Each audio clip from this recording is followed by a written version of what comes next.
नमस्ते मेरे प्यारे बच्चों, कैसे हैं आप सभी। आशा करता हूं आप सभी अच्छे होंगे और अच्छे से पढ़ाई कर रहे होंगे।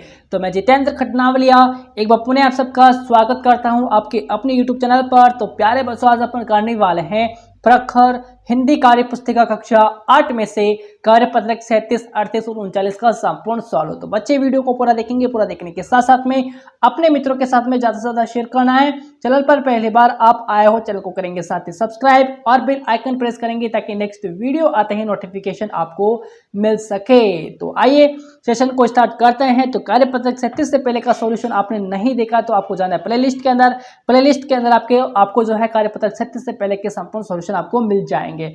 ठीक है डियर, तो आइए स्टार्ट करते हैं। सबसे पहले कार्यपत्रक 37 का क्या है, दक्षता।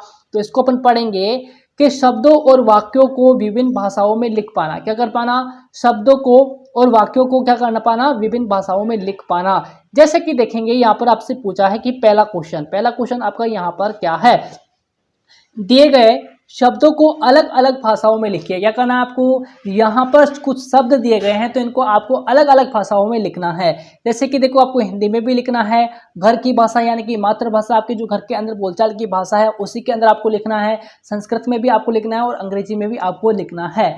जैसे कि देखिएगा, हिंदी में जो किताब होती है उसको अपन पुस्तक बोलते हैं। क्या बोलते हैं, पुस्तक। और घर की भाषा या फिर मातृभाषा में अपन इसको कहते थे पोथी। क्या बोलते हैं, पोथी। और संस्कृत में इसको बोलते हैं अपन पुस्तक। क्या बोलते हैं, पुस्तक। ठीक है। और अंग्रेजी में इसको क्या कहते हैं, अपन बुक बोलते हैं। क्या बोलते हैं बच्चा, बुक इसको जो है अपन कहते हैं। बोलो ठीक बात है। अब देखो, अगला है आपका यहाँ पर कुत्ता। क्या है, कुत्ता। हिंदी में इसको कुत्ते को कुत्ता कहेंगे। फिर इसको जो है अपन घर की भाषा में गड्ढक कहेंगे। क्या कहेंगे, गड्ढक। कहते कि नहीं कहते, देखो गड्ढक आ गया है ना, गड्ढक आ गया। ठीक है, तो इस प्रकार से अपन घर की भाषा में इसको बोलते हैं गड्ढक। फिर देखो कुकुरह, तो इसको संस्कृत में अपन क्या बोलते हैं, कुकुरह बोलते हैं। और इसको इंग्लिश में बोला जाता है डॉग। क्या बोलते हैं बच्चा, इंग्लिश में इसको बोलते हैं अपन डॉग बोलते हैं। बताओ क्लियर है बात। आगे चले अपन, देखिएगा फिर है यहाँ पर बकरी, है ना। बकरी को जो है अपन घर की भाषा में यानी कि मातृभाषा में या फिर जो है अपन घर की भाषा में आम भाषा में जो बोलते हैं इसको बोलते हैं घोनी। घोनी बोलते हैं या फिर छाड़ी बोलते हैं। क्या बोलते हैं, छाड़ी। छाड़ी बोलते कि नहीं बोलते हैं, है ना, छाड़ी आ गई। तो अपन इस प्रकार से जो है बकरी के लिए भाषा यूज करते हैं घर की भाषा के रूप में। ठीक है, तो घोनी या फिर छाड़ी। फिर इसको संस्कृत में कहेंगे अजा। क्या कहेंगे, अजा। और अंग्रेजी में बोलते हैं गॉड। क्या बोलेंगे, गॉड। ठीक है। फिर देखो पर्वत है, पर्वत को अपन मगरा बोल देते हैं। और फिर पहाड़ भी कहते हैं। क्या कहते हैं, पहाड़। संस्कृत में इसको कहेंगे पर्वतः। ठीक है। अंग्रेजी में इसको बोलते हैं अपन माउंटेन। क्या बोलते हैं, माउंटेन। ये मीनिंग आपको याद होनी चाहिए। ठीक है, माउंटेन इसको कहा जाता है। उसी प्रकार देखो पेड़ है, पेड़ को अपन घर की भाषा में बोलते हैं रूख या फिर बौड़े बोला। आप क्या बोला, बौड़े या फिर पेड़, रूख बोल देते हैं। ठीक है। फिर आपकी जो संस्कृत भाषा में इसको बोलते हैं वृक्षः। क्या बोलते हैं, वृक्षः। और अंग्रेजी में बोलेंगे इसको ट्री, TREE, ट्री। फिर देखो धरती है, धरती को अपन घर की भाषा में मातृभाषा में इसको बोलते हैं अपन जमीन। क्या बोलते हैं, जमीन। फिर इसको अपन संस्कृत में धरित्री बोलेंगे। क्या बोलेंगे, धरित्री। और इंग्लिश में बोलेंगे इसको अपन, अंग्रेजी में बोलेंगे अर्थ। क्या बोलते हैं, अर्थ। अर्थ की स्पेलिंग क्या होती है, EARTH। ठीक है, तो अर्थ हो गया। तो इस प्रकार से आप क्या करोगे, हिंदी में लिखने के साथ साथ में अपनी घर की भाषा में मातृभाषा में भी लिखना है, संस्कृत में भी लिखना है और अंग्रेजी में भी आपको यहाँ पर लिखना है। ओके, क्लियर है बात बच्चा। यहाँ पर आपको अवश्य समझ में आए होंगे सारे क्वेश्चन, तो आप प्रयास करेंगे लिखने का। अब देखो दूसरा प्रश्न यहाँ पर क्या है आपके सामने, देखिएगा। दिए वाक्यों का दिए वाक्यों को अलग अलग भाषाओं में बदलकर लिखिए। यहाँ पर ऊपर तो शब्दों को अपन अलग अलग भाषा में लिखा था, लेकिन यहाँ पर आपको वाक्यों को लिखना है। क्या करना है, वाक्यों को जो है आपको अलग अलग भाषाओं में यहाँ पर लिखना है। तो आइए अपन लिखते हैं। जैसे कि यहाँ पर आप देखोगे कि सबसे पहले यहाँ पर वाक्य आया है हिंदी वाला कि मेरे मित्र का नाम क्या है, अशोक है। मेरे मित्र का नाम क्या है बच्चे, ये तो हिंदी में लिखा गया है अशोक है। अब आपको लिखना है घर की भाषा में, मातृभाषा में या फिर अपने घर की भाषा में इसको कैसे बोलते हैं भाई, हमारा दोस्त को नाम अशोक है। क्या बोला पा, हमारा दोस्त को नाम अशोक है। तो यहाँ पर आप अपनी भाषा में लिखोगे। यहाँ पर किताबी भाषा में जो लिख रखा है ये आपको समझाने के लिए लिखा गया है ना।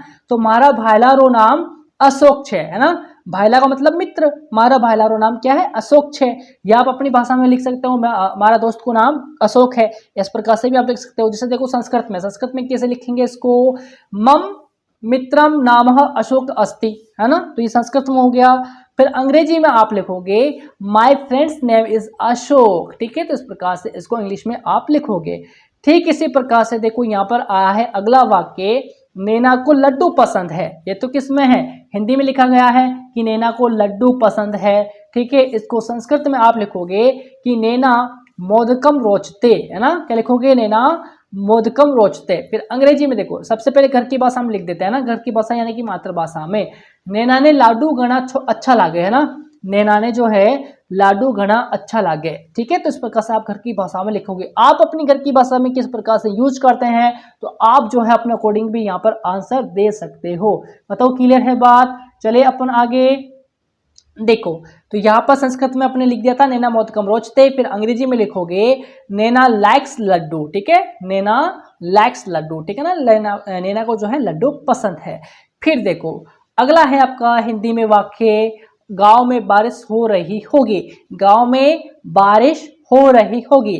तो घर की भाषा मातृभाषा में लिखोगे गांव में मैं बरस रही होगो, है ना, गांव में मैं बरस रही होगो। तो इस प्रकार से आप लिखोगे। फिर संस्कृत में लिखेंगे इसको ग्राम वर्षा भविष्यति। ठीक है, फिर अंग्रेजी में इट विल बी, है ना, it will be raining in the village. ठीक है, तो इस प्रकार से आप जो है इनको समझ करके सॉल्व करेंगे।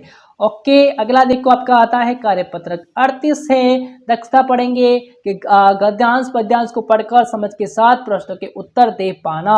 तो देखो, पुरते निकसी रघुबीर वधु धरी धरी धीर दे मग में दग्धवै। तो ये जो भाषा है ना, यहाँ पर भाषा जो प्रयोग की गई वो की गई आपकी अवधि भाषा, है ना। झलकी भरी भाल कनी जल की पूट सूखी गए मधुराधर वे फिरी बुझती है चलनो अब कैतिक पन्न कुटी करिहो कीत है ना। फिर देखो, तिये की लखी आतुरता पिए की अखिया अति चारु चली जल चुए। ठीक है, तो इस प्रकार से जो है इसके आंसर आप करोगे। जो इसकी भाषा है ना, उपयुक्त जो पद्य है इसमें जो भाषा है वो भाषा कौन सी है, आपकी अवधि भाषा का यहाँ पर प्रयोग किया गया है ना, अवधि भाषा में ये लिखा गया है। तो उपयुक्त पद्य कौन सी भाषा में लिखा गया है, तो ये अवधि भाषा में लिखा गया है।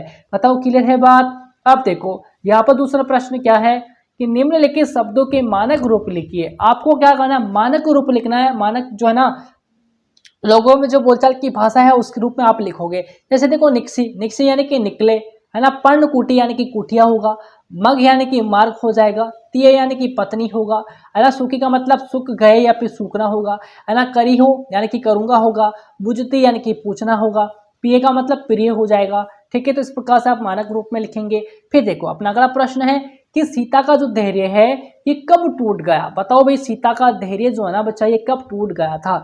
अब देखो इसका उत्तर क्या हो जाएगा, जब उनके होठ सूख गए थे और माथे से क्या हो गया था, पसीना आने लग गया था, तब क्या हुआ, सीता का धैर्य टूट गया। ठीक है, तो इस प्रकार से आप इसका आंसर लिखोगे। फिर देखो चौथा प्रश्न है, मधुराधर शब्द का हिंदी विच्छेद करके लिखिए। मधुराधर का जो है शब्द, आपका शब्द का जो संधि विच्छेद होगा ना, वो हो जाएगा मधुर धन अधर। क्या होगा, मधुर धन अधर होगा। और ये दीर्घ संधि का आपके उदाहरण आ जाता है। किस संधि का है उदाहरण, है दीर्घ संधि का।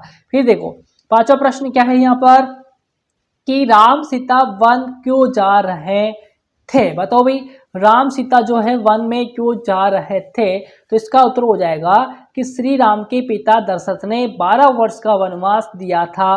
किसने, राम के पिताजी कौन, दशरथ ने 12 वर्ष का वनवास इनको दिया था।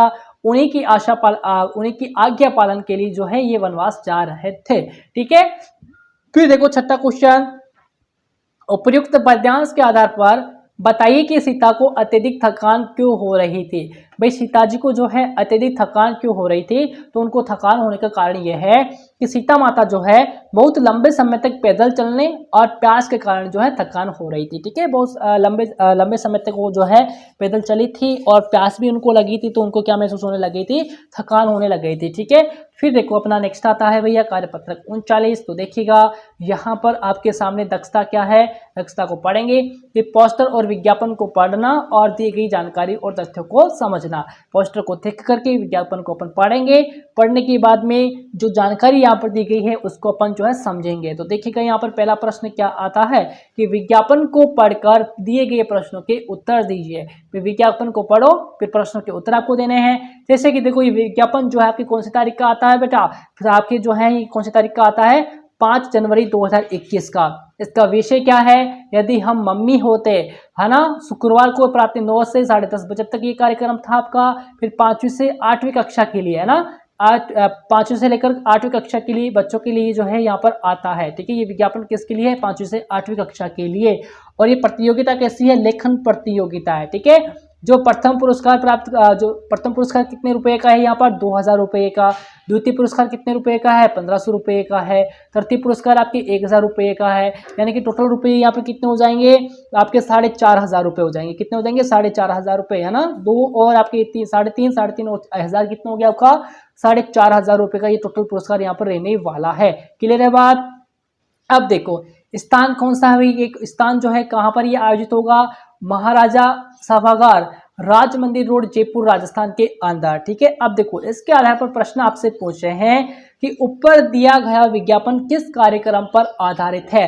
अभी अभी अपन ने पढ़ा था कि ये जो है लेखन प्रतियोगिता पर आधारित है। ठीक है, खे वाला देखो यह किस स्थान पर आयोजित किया जा रहा है? तो ये स्थान जो है महाराजा सभागार, राज मंदिर रोड, जयपुर, राजस्थान के अंदर जो है ये आपके स्थापित जो है यहाँ पर आयोजित किया जा रहा है। ठीक है, तो यहाँ पर महाराजा सभागार, राज मंदिर रोड जो है आपके आगे लिखोगे जयपुर। ठीक है, तो यहाँ पर जो है ये आयोजित किया जा रहा है। अगला देखेंगे कि इस प्रतियोगिता में कौन कौन सी कक्षाओं के विद्यार्थी भाग ले सकते हैं? अभी अभी अपने ऊपर देखा था कि 5वीं से लेकर के 8वीं तक की जो बच्चे ये भाग यहाँ पर ले सकते हैं। फिर देखो यहाँ पर प्रतियोगिता में इनाम की कुल राशि कितनी है? भाई कुल राशि आपसे पूछा है तो टोटल को आप जोड़ोगे, सभी राशि को आपको जोड़ना है, प्रथम पुरस्कार, द्वितीय पुरस्कार और तृतीय पुरस्कार, ये तीनों को आप जोड़ोगे तो कितना आएगा? 4500 रुपये यहाँ पर आएगा। ठीक है, क्लियर है बात? अब देखो अगला क्या है आपका? प्लास्टिक प्रदूषण को हटाए। यहाँ पर पोस्टर को पढ़कर दिए गए प्रश्नों के उत्तर आपको देने हैं। जैसे देखिएगा प्लास्टिक प्रदूषण को आपको हटाना है। जैसे देखो यहाँ पर जो बतख है ना, ये क्या कह रही है? मैं कैसे उड़ूं। फिर देखो यहाँ पर एक व्यक्ति आपको दिखाई दे रहा है। ये व्यक्ति क्या कह रहा है कि अरे मैं क्या करूं, प्लास्टिक की बदबू आ रही है, मैं पानी में नहीं तैर सकती। ऐसा किसने कहा? मछली ने कहा है। फिर देखो यहाँ पर एक गाय खड़ी है, ये कह रही है प्लास्टिक खा कर तो मैं बीमार हो गई। ठीक है, तो अब देखो यहाँ पर प्रश्न आपसे किस प्रकार से पूछे गए हैं कि ऊपर दिया गया पोस्टर किस पर आधारित है? तो प्लास्टिक प्रदूषण पर आधारित है भैया, है ना। तो प्लास्टिक प्रदूषण पर आधारित तो आप लिखोगे प्लास्टिक प्रदूषण से किस का नुकसान होगा?